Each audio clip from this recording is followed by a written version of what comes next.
Are you ready for another of our Open the Book stories?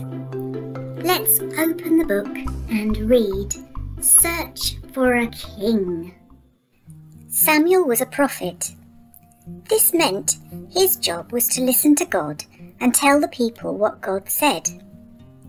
But God's people had something to say to God. We want a king to rule over us. But God is your king. He's the one that will rule over you best. No, we want a real king. We want a king you can see. We want one with a crown.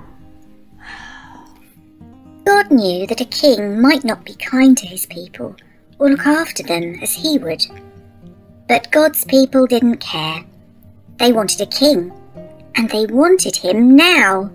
God said to Samuel, I need a king who loves me and will teach my people to love me.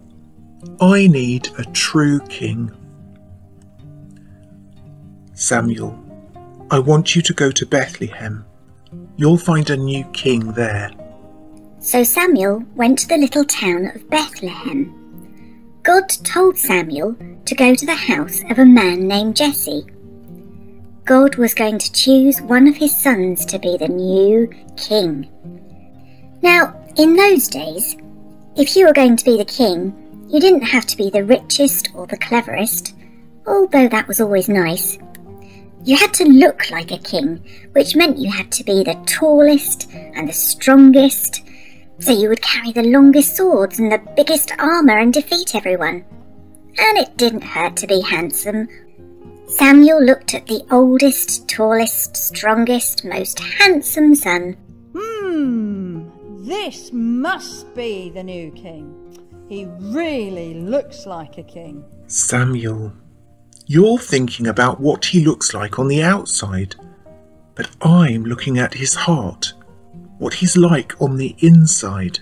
So Jesse showed Samuel his next oldest, tallest, strongest son. But God didn't choose him either.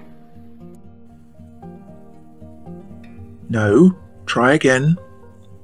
No, I'm afraid not. No way.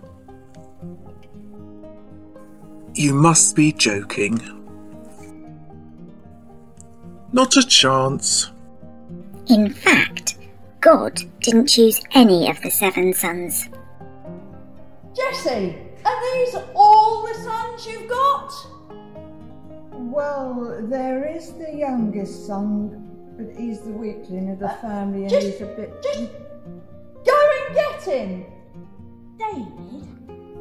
Go and get him. His name was David. Jesse's youngest son came running up, and God spoke to Samuel. This is the one. He has a heart like mine. It's full of love. He will help me with my secret rescue plan. And one of his children's children will be the king. And that king will rule the world forever. And so Samuel anointed David's head with oil, which was a special way to show that you are God's chosen king. God chose David to be king because God was getting his people ready for an even greater king who was coming. Once again, God would say, "Go to Bethlehem. You'll find a new king there." And there, one starry night in Bethlehem, in the town of David, 3 wise men would find him.